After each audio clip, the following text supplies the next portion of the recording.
नौशहरा से पुंछ बूढ़ा अमरनाथ यात्रा के लिए कनव वर्मा पैदल यात्रा कर रहे हैं। हम इनसे जानने की कोशिश करेंगे कि आखिर इनका जो सफ़र है उनमें किस तरीके से मुश्किलात आई हैं। ये पूरा इस सफ़र के बारे में जानने की कोशिश करेंगे। इस वक्त के मंजाकोट में है, इनने कितना सफ़र तय किया है, कितना अभी बाकी है, ये हम इनसे जानने की कोशिश करेंगे। जी, सबसे पहले तो आपके चैनल का मैं बहुत बहुत धन्यवाद करना चाहता हूँ।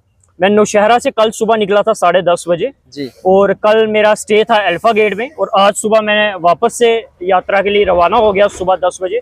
और इस वक्त मैं आपके इलाके में हूँ, मंजाकोट में, और मैं यहाँ पे पहुँचा। सबसे पहले तो आपने और आपके सभी दोस्त यारों ने इतने अच्छे से वेलकम किया, दिल खुश हो गया मेरा। सबसे पहले आपने मेरा स्वागत किया, चाय पिलाई मेरे को, क्योंकि आपको पता है कि इतनी दूर से कोई आया थकावट हो जाती है। उसके बाद आपने जो है इंटरव्यू शुरू किया, एक इंसानियत दिखाई और काफी अच्छा लगा मेरे को। तो आपने ये जो सफ़र शुरू किया है, क्या सोचकर आपने ये सफ़र पैदल शुरू किया? आप गाड़ी पे तो जा सकते थे। देखिए, गाड़ी में भी जा सकता था और मेरा था कि मैं गाड़ी में ही जाऊंगा। मैं जब जम्मू से आया था परसों, मुझे ये था कि मैं गाड़ी में ही जाऊंगा यात्रा करने के लिए। लेकिन एक इशारा होता है भगवान की तरफ से, वो इशारा हुआ कि अगर तू आ रहा तो पैदल आ दर्शन करने के लिए, नहीं तो नहीं आ। और मैंने वहां से ही सोच लिया कि हाँ, अगर मैं दर्शन करने के लिए जाऊंगा बाबा जी के पुंछ में तो मैं पैदल जाऊंगा, नहीं तो नहीं जाऊंगा। और कल सुबह मैं 10:30 बजे नौशहरा से निकल पड़ा। अभी आपने कितने सफ़र तय कर लिया है और कितना सफ़र अभी बाकी है? लगभग 62 किलोमीटर मेरे अंदाजे से यहाँ तक मैं सफर जो है तय करके यहाँ तक पहुँच गया हूँ। और आगे मेरे ख्याल से 60-65 किलोमीटर और है। और अभी मैं 2 जगह में और स्टे करूंगा, जितना मुझे लगता है परसों ही मैं अपने जो जहाँ पे मैंने जाना है वहाँ पे मैं पहुँचूंगा। आपको एक दिन पूरा हो गया है इस पैदल मार्च के चलते, तो क्या मुश्किलात, कोई ऐसी मुश्किलात आपको रास्ते में आई? मैं आपको बता दूं कि जब मैं चला था मुझे काफ़ी लोग बोलते थे कि भैया बहुत ज़्यादा मुश्किलात आएगी आपको रास्ते में।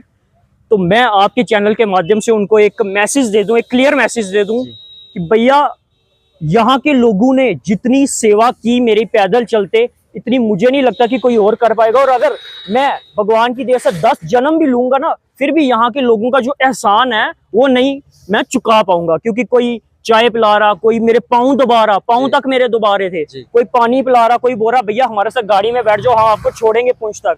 मैंने कहा नहीं, अगर मैंने पैदल का सोचा और मैं पैदल ही चलूंगा। और यकीन मानो, हमारे यहाँ के पहाड़ी एरिया के इतने अच्छे लोग हैं, मुझे नहीं लगता बाहर हम किसी स्टेट में जाते हैं इतने अच्छे लोग हैं। और यहाँ के तो बहुत अच्छे लोग हैं। नेशनल हाईवे पर आप पैदल चल रहे हैं या फिर कहीं बीच में शॉर्टकट भी कर रहे हैं? फिलहाल तो मैं नेशनल हाईवे से ही चल रहा हूँ, क्योंकि शॉर्टकट तो मुझे यहाँ पे पता भी नहीं है कहाँ पे है। और अगर किसी के दरबार में, भगवान के दरबार में जाना, तो फिर शॉर्टकट नहीं हमें अप्लाई करना चाहिए। जो लॉन्ग जो रास्ता है उसी रास्ते से चलना चाहिए। और कोई ना कोई आता है, हाथ पकड़ के खुद लेके चला जाएगा। खाने पीने और रहने का क्या इंतजाम कर रखा है? भैया मैं आपको बता रहा हूँ कि यहाँ पे किसी तरह की कोई मुश्किलात मेरे को आई नहीं है। अभी मैं यहाँ पे खड़ा था, आपने मेरे को आते ही पूछा कि यहाँ पे रहने का बंदोबस्त हुआ है आपका? तो मैंने आपको क्या कहा कि हाँ, यहाँ से आगे 3 किलोमीटर आगे पतराड़े में मैं रुकूंगा रात को। तो आपने यही कहा ना। तो आप जैसे लोग सबसे पहले मुझे यही पूछ लेते हैं कि कोई दिक्कत तो नहीं आ रही, अगर आ रही है तो बताओ, उसके बाद आप आगे यात्रा जो है अपनी स्टार्ट करना। तो आप जैसे भाइयों की वजह से मेरे को कोई भी दिक्कत नहीं आई। आप बूढ़ा अमरनाथ यात्रा जब पहुंचोगे, जब अपने डेस्टिनेशन में पहुंचोगे, तब सबसे पहला आप क्या काम करोगे?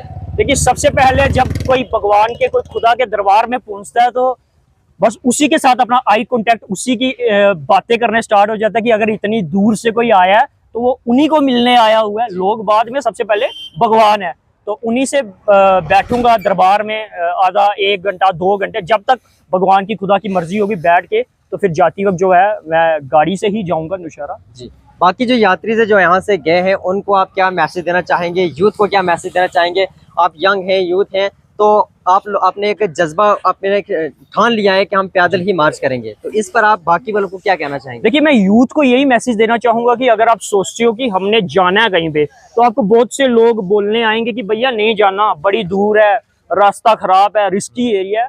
तो उन लोगों की बातें ना ही सुनो तो ज्यादा अच्छा है। चुप करके अगर आपको अपने ऊपर, खुदा के ऊपर, भगवान के ऊपर यकीन है कि हाँ, अगर उसने बुलाया तो वो हाथ पकड़ के लेके भी जाएगा, तो फिर भगवान की, खुदा की सुनना, फिर लोगों की नहीं सुनना। और चुप करके अपना बैग तैयार करना और निकल जाओ। जी, तो ये थे हमारे साथ कनव वर्मा जी, जो कि पैदल जा रहे हैं नौशहरा से पुंछ बूढ़ा अमरनाथ यात्रा के लिए। इसके बारे में आपकी करें कमेंट सेक्शन में जरूर देगा। मजीद ऐसी अपडेट्स के लिए जुड़े रहें CRF न्यूज़ के साथ।